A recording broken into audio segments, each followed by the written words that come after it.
अंतःकरणपूर्वक नमस्कार. मी संपाळ विष्णू भिकू. माझं मूळ गाव आंबळे, तालुका शिरूर, जिल्हा पुणे. 1984 साली मी सर्व्हिसला लागलो पुणे जिल्हा शिक्षण मंडळामध्ये. सुरुवात झाली खानापूरला, सिंहगडच्या पायथ्याला खानापूर आहे, तिथं सुरुवात झाली. खानापूरला असताना ब्रेक बसला. एक दिवसाचा ब्रेक मिळाला. नवीन ऑर्डर माझी मुळशी तालुक्यात कोळवणला निघाली. 7 वर्ष कोळवणला सर्व्हिस केली. 92ला माझी बदली न्यू इंग्लिश स्कूल इनामगाव या ठिकाणी झाली. कोळवणवरून बदल्या होणं मुश्किल, पण आमची बदली झाली. मला खूप आनंद झाला. पण ज्यावेळेस इनामगावला गेलो त्यावेळेस मला कळलं कोळवणवरून माझी बदली इनामगावला का झाली. इनामगाव आहे तसं त्यावेळेस अतिशय दुर्लक्षित असं गाव होतं. 1992 ते 2005 पर्यंत 14 वर्ष इनामगावला सर्व्हिस केली. 2005 ला माझी बदली मल्लिकार्जुन विद्यालय नावरे या शाखेमध्ये झाली. 16 पर्यंत मल्लिकार्जुन विद्यालय नावरेला सर्व्हिस केली. 16ला मला बीएडचं स्केल मिळालं आणि माझी बदली नांदगावला दौंडमध्ये झाली. आता फक्त स्केल मिळालं, वेतन काय अजून मिळालेलं नाही. 16 ते 18 2 वर्ष नांदगावला सर्व्हिस केली. नांदगावला असताना GR आला होता 16ला मुख्याध्यापक प्रमोशन मध्ये आमच्या इंटरव्ह्यू झाल्या. मुख्याध्यापक म्हणून माझं सिलेक्शनही झालं होतं, गावही मिळालं होतं. त्यावेळेस गावाच्या मागणीसाठी 2 गावाची टस्स लागली होती, इनामगाव आणि नावरे. इनामगाव म्हणायचं आम्हाला पाहिजे, नावरे म्हणायचं आम्हाला पाहिजे. इनामगावची ऑर्डर निघाली होती, पण कदाचित नियतीला मान्य नसेल, तुम्ही आहेत त्याच स्केलवर राहा. त्या ऑर्डरवर स्टे आला.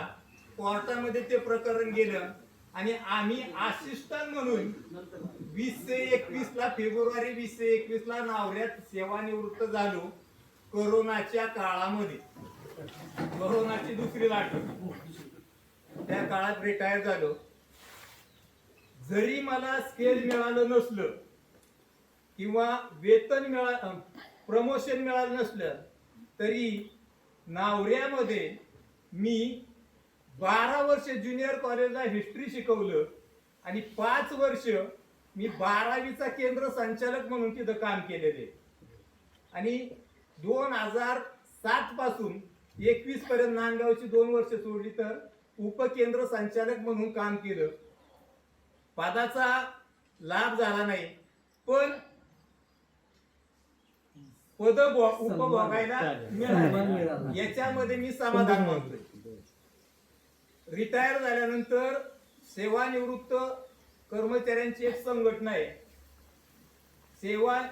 कृतीशील सेवानिवृत्त अधिकारी कर्मचारी संघटना. विभागीय आयुक्त चंद्रकांत दळवी साहेब हे त्या संघटनेचे संस्थापक आहेत. आणि शिरूर तालुक्याचा जो कृतीशील संघटनेचा एक वेगळा विभाग आहे, त्यामध्ये मी कोषाध्यक्ष म्हणून काम पाहतोय.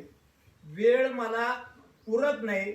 बऱ्याच जणांना प्रश्न पडतो वेळ घालवायचा कसा, पण मला वेळ पुरत नाही. त्याची कारण अशी की मला 2 मुलं, 2 पुतणे. माझा मुलगा मोठा BSc कॉम्प्युटर आहे. इंटेन्स उद्योग समूह हा आमचा फर्म आहे.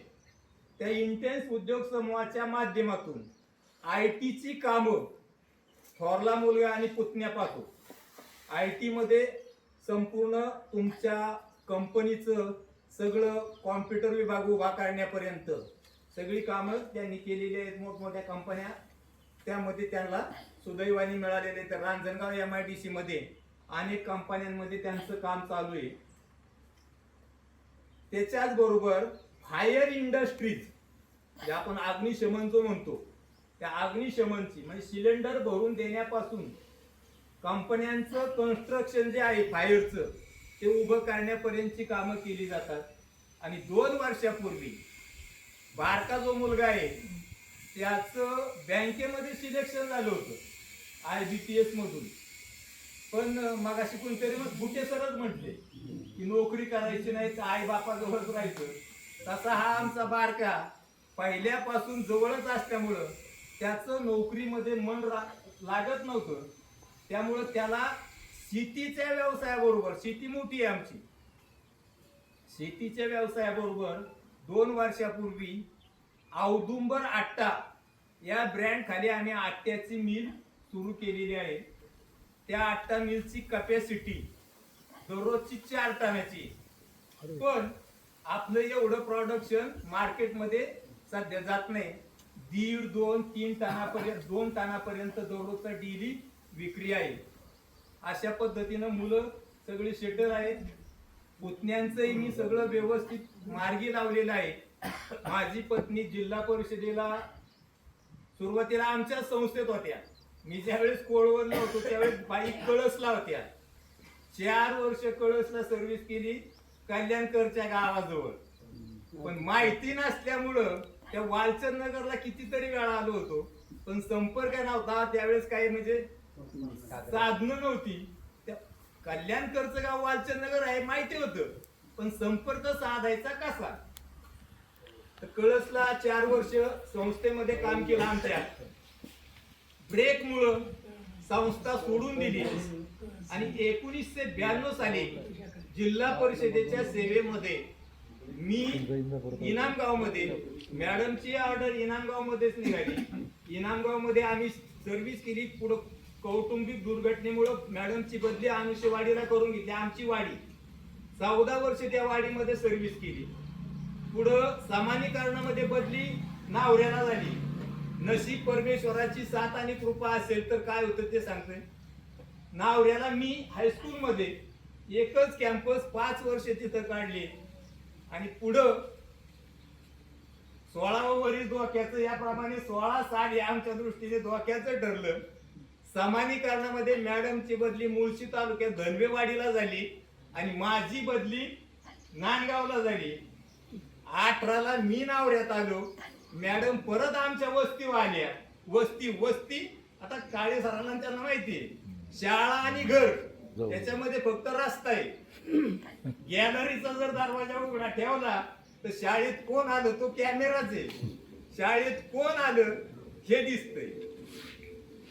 त्या दृष्टीनं आम्ही भाग्यवान ठरलो. आता 31 डिसेंबर 2021ला मॅडम सेवानिवृत्त झालेले आहेत. एक नातू आहे, एक नात आहे. नात मोठी आहे, थोरल्याची नात आहे, धाकट्याचा नातू आहे. आज उद्या अजून नात आमच्या घरात यावी अशी अपेक्षा आहे. आज येणं होतंय का नाही याची फार मोठी धाकधूक होती, पण तुमचं प्रेम लाभायचं होतं म्हणून येणं झालं. सर्वांच्या भेटी झाल्या. याबद्दल मी सर्वांचं मनापासून हार्दिक अभिनंदन करतो, आभार मानतो. आता हे झालं माझ्या वैयक्तिक जीवनाबद्दलचं. आता ग्रुपच्या बाबतीत सांगतो.